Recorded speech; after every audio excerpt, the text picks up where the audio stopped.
Welcome along to South Today's Sport. Well, last Thursday at the Halberg Awards, a very proud moment for all Southlanders, but one in particular, the recipient of the Lion Foundation Lifetime Achievement Award, and that's one Graham Sycamore. He joins me in the studio. Good evening, Graham, and congratulations. Yeah, thank you, Tom. Question on everyone's lips, was it a genuine surprise?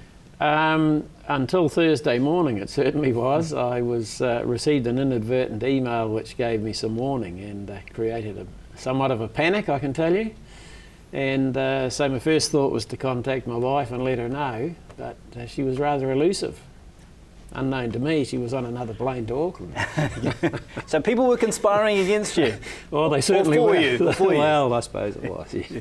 Well, for those who don't know, of course, Graham's a fantastic history in cycling. Let's just touch on a few of those moments. You were a competitive cyclist yourself to start with? Yes.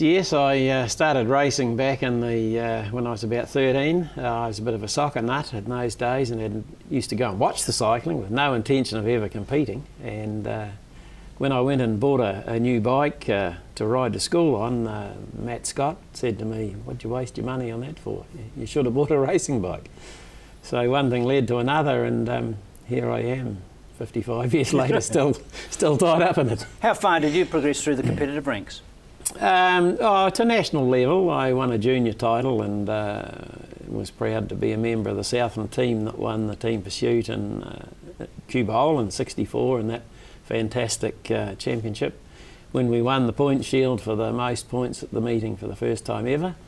And then I went to Australia for a couple of years and raced a little bit over there, won a couple of Southern District New South Wales titles. And when I came back, my old training mate Les Booth had just got home from the Commonwealth Games in Kingston, and started training with him again, but gee, I was punishing myself a bit, and just gone into a partnership in business, and it was taking a lot of time, and decided I'd just play around with racing a bit for a few years, and then I got into the official side and stayed there ever since. So what was your first role on the official side? Were you the person who holds the bikes, or did you have something a little bit more responsible? Yeah, you sort of do a bit of everything here. I guess, I suppose, to be honest, my first official job was involved with the Tour of Southland, and I had my arm twisted to take over as organiser in 1970, and I was still racing a bit at the time, and so I got together a whole new committee of young guys, and we doubled the prize money the first year, and the tour has grown every year since, I think. But from an official point of view, I then, the same year actually, qualified as New Zealand referee. And so a couple of years later, they made me the chief at the National Track Champs. It's good progress. Yeah, well, it was a baptism of fire, because in those days, some of the team managers were notorious for appealing every decision that was ever made.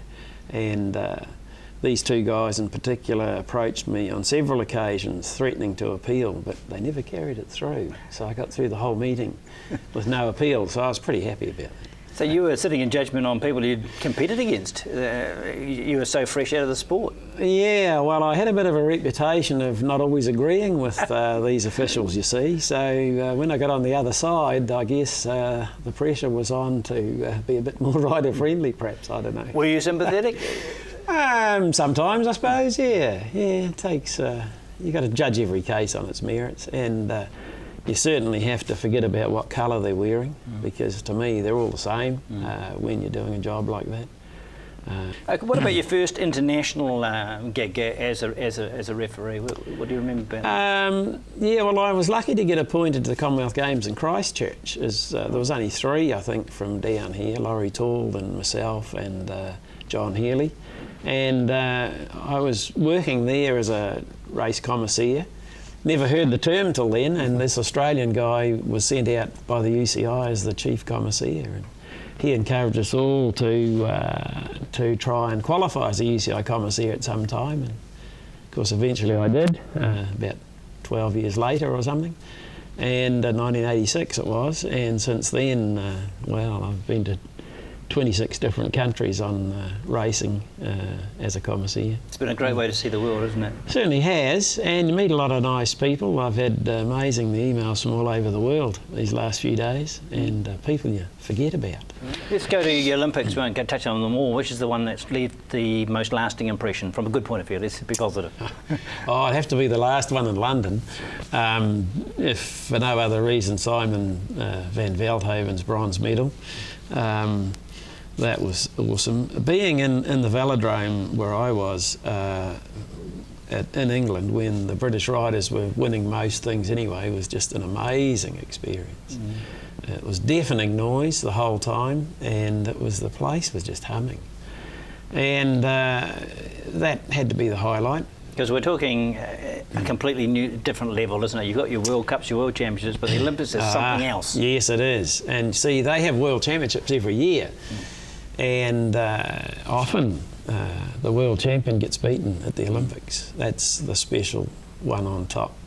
It's the cherry on top, I think, for everybody. Yeah. And being in London, of course, the resources the Brits have put into cycling are now reaping rewards, aren't they? Certainly are. They've had more money than they've known what to do with, and it's been well spent, and they've trained their riders to the absolute maximum. But from an English perspective, I always remember Manchester when they were telling us how many gold medals the English riders were going to win. And of course at Commonwealth they split up into Scotland, Wales, Isle of Man, Northern Ireland and so on. And at the end of the games England had failed to win a gold in cycling. Scotland won a couple, and I think Isle of Man might have got one as well, but they didn't. But by gee, they'll win some in Glasgow. Let's reflect locally in New Zealand on the changes in cycling, from riding around Kew Bowl on the concrete track to the SIT velodrome, and now a new one in Cambridge. It's been a necessary move, isn't it, to be competitive on the national stage? Oh, absolutely. I mean, track cycling is now an indoor sport, no question about it. And we knew this for many years, but of course it was totally unaffordable in New Zealand. And we're extremely lucky that we were able to get our velodrome going at a time when all this new talent was emerging. You know, guys like Dawkins and Webster and Mitchell and Archibald and all these guys have come along just since about the same time as that velodrome came along. And there's no question, without our velodrome here, those guys would not be ranked in the world where they are today. They'd be up there somewhere, but they'd be 5 or 6 countries lower down the rankings for sure. And the one in Cambridge we should look at, it's not a competition, it's a compliment, isn't it, to the one we have here, to have a circuit of great venues. Yes, it is, very much. And the focus there is very much high performance. So I suspect there'll be very little resource put into riders outside the high performance group in that area. So I think this opens an opportunity for us down here to have a very good development headquarters here, because that's your future. High performance aren't here forever. No, they're not. Now, it's a lifetime achievement always implies that you've finished your contribution, but I suspect you're far from that. Are you going to the next Com Games? Well, I'm too old to work there anymore. Have you been retired? Yes, I've been officially retired, having done 7 Commonwealth Games, I think, as a commissaire. Yes, so this one I'm very much planning to go, but there's just a few issues to resolve whether or not we make it. But yeah, if I do go, I'll be there as a spectator and probably enjoy it much more. And another tour of Southland, you'll be involved somehow later in the year? Yeah, well, they've always said once you get a job on there, it's harder to get out of it. Well, you've been doing it for 45 years, so...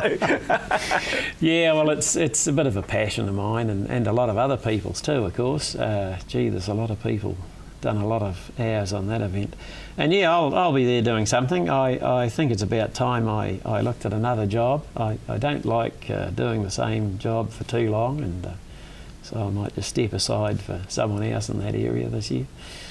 All right, well, on behalf, I'm sure I can say it, on behalf of all the Southland sporting community, a hearty congratulations on your Lifetime Achievement Award. Thank you, Tom. Thoroughly deserved. Thank you. And thank you for joining us this evening. That is the South Today Tonight. We'll see you tomorrow.